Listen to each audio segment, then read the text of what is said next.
What's up, everybody? This is NorbCam coming at you. I haven't been live like this in a while, but I had to go on real quick just to talk about this Jarran Reed suspension thing. Uh, Hate to say it, and probably a lot of you have read about this already know that this is a bad situation. Really bad. What's up, Pambot and the Pack Cast? Um, yeah, it's a serious deal.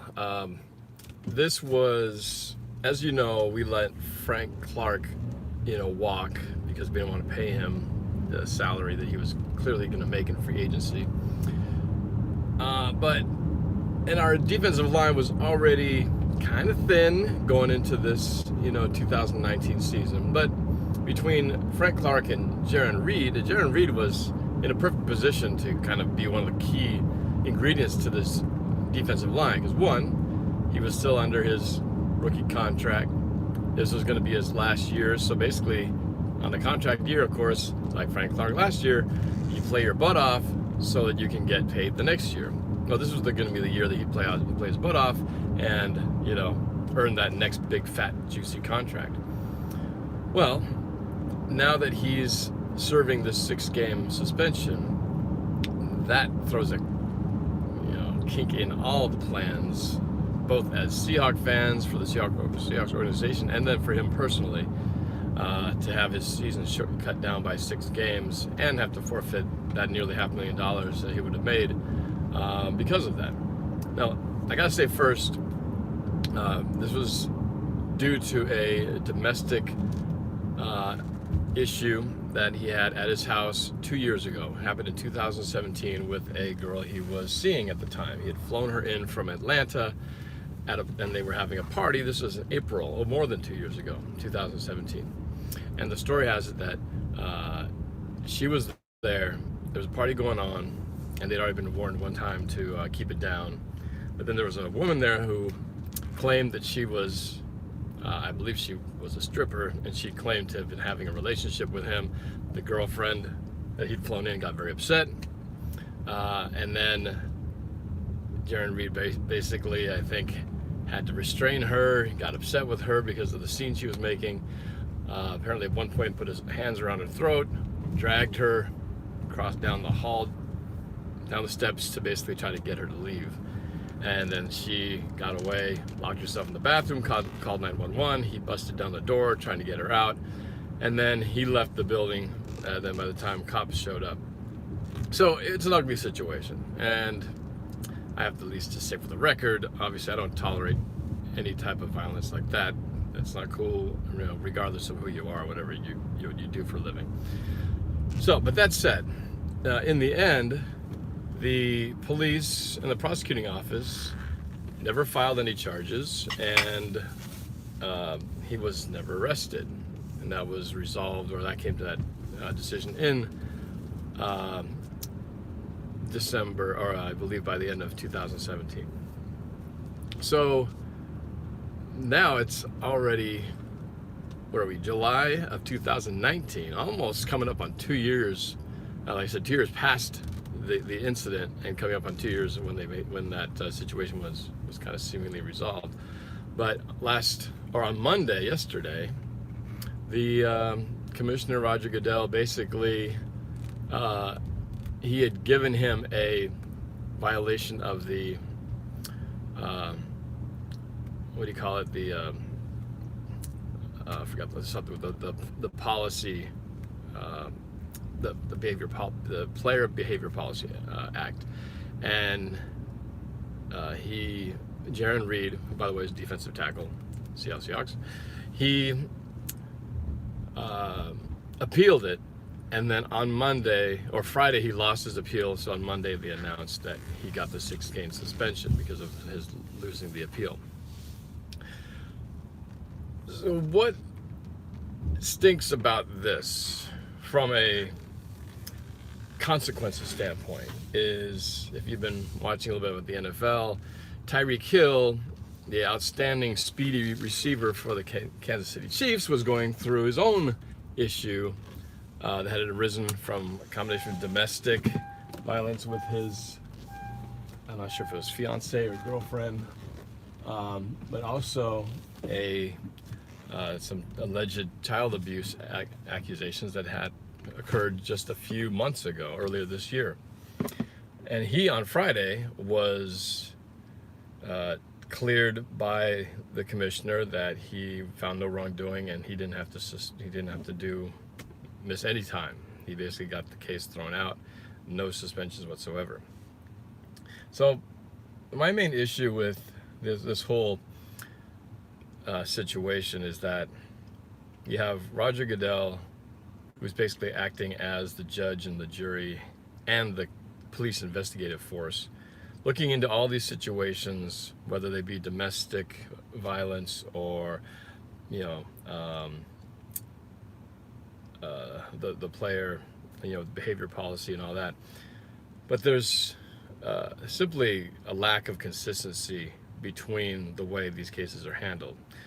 One of the big things I don't understand with the Jarran Reed situation is just the amount of time that it took for them to finally come to this decision. Again, this thing happened over 2 years ago. And if it had been handled with the same speed as the Tyreek the issue in 2017, you'd think at the worst case he should have been sentenced in 2018, which would have been, you know, last season. And obviously, from our standpoint, you know, it would have been better for him to serve that suspension, you know, in 2017 or in 2018 would have been a better situation. So, you know, whether he was actually guilty of doing anything or not, I mean, that's kind of besides the point. You know, the fact is, in a court of law or legally speaking, you know, like I said, there was no arrest, there was no charge. Got a really different treatment from somebody else, from another player who basically got off with the same, you know, result from a legal standpoint. So there's a major lack in consistency in the way that the NFL handles these situations, both from the time frame that they do it on, as well as the sentencing that is given as a result of these crimes, which are, you know, of a similar nature. So from a Seahawks fan standpoint, obviously it sucks because now between Jarran Reed and Frank Clark, they made up for about 23 sacks together last year. Frank Clark had, I believe, 12 and a half or 13, and Jarran Reed had like 10 and a half, something like that. So I mean, he was, between the two of them, they accounted for a good chunk of pressure on the quarterback. Now you lose Frank Clark and you lose Jarran Reed on the inside pass rush. So now what are you left with? Well, we got LJ Collier in the draft as our first pick to make up for the Frank, you know, Clark loss. And really, then we got what's his name, Ziggy Ansah from the Lions to sort of help out, you know, as well. Problem is with him is we don't know when he's going to play. He may not suit up in the first week. He may not suit up till week 4. We're not really sure. So, needless to say, I think we're going to see a major lack of pass rush in at least the first 6 games. For sure the first 4 games, but potentially the first 6 games. And we play some very, well, most of the quarterbacks we're going to face this year, I mean, they're all pretty good, you know, but we're talking about Drew Brees, and we play Pittsburgh, Roethlisberger, and Cincinnati Bengals, and you know, I think Cleveland Browns in there, and you know, their offense is much improved. So what's going to happen?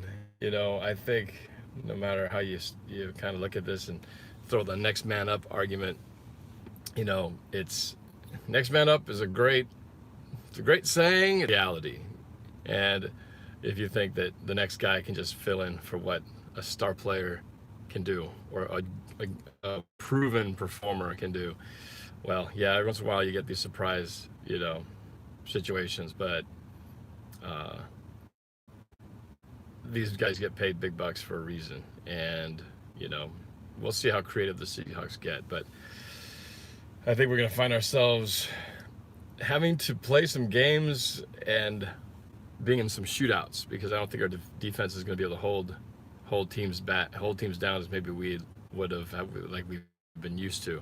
And for sure, and survey the field, which is going to put more pressure on the linebackers, on our corners, which is a kind of developing work in progress as well as our safeties, which of course, we lost one of the best safeties in the league last year. So, it's I think this is going to be the year where the offense is really going to have to not only carry the team, but it's going to have to really put points on the board and control the clock, because I just don't have, at this point, a ton of confidence that the defense is going to be able to hold things down to ultra low scoring games.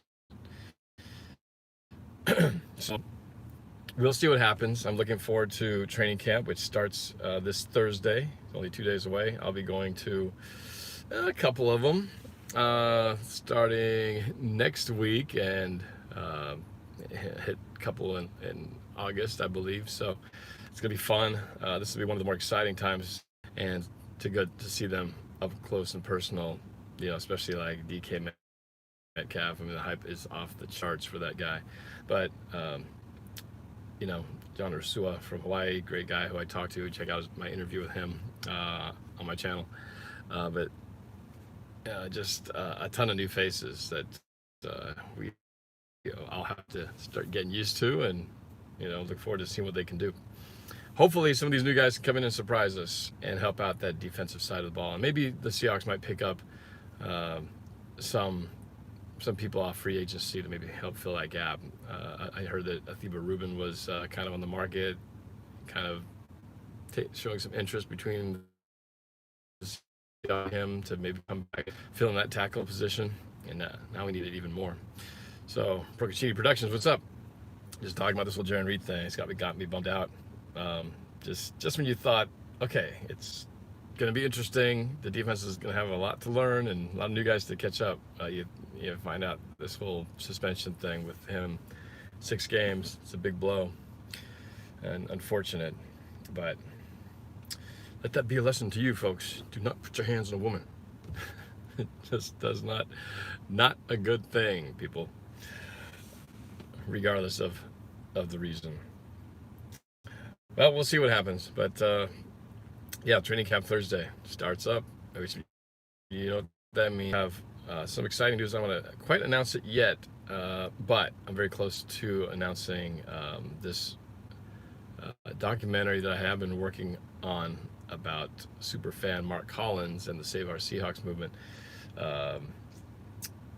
Looking to have a screening date coming up here for those of you in the Seattle area, and excited to kind of get that out in front of an audience for the first time. Details soon once I get everything locked in place. But yeah, it's been a work in progress, and excited to finally debut it to the world. So anyway, we'll see what happens, but yep, it's starting to feel like football season. It's coming up. What is this? Bryce and Ham. Seahawks going to be bad. Well, we'll see. Last year we were supposed to be bad, and we saw that turned out, but this is going to be tough. It's going to be a tough one to overcome.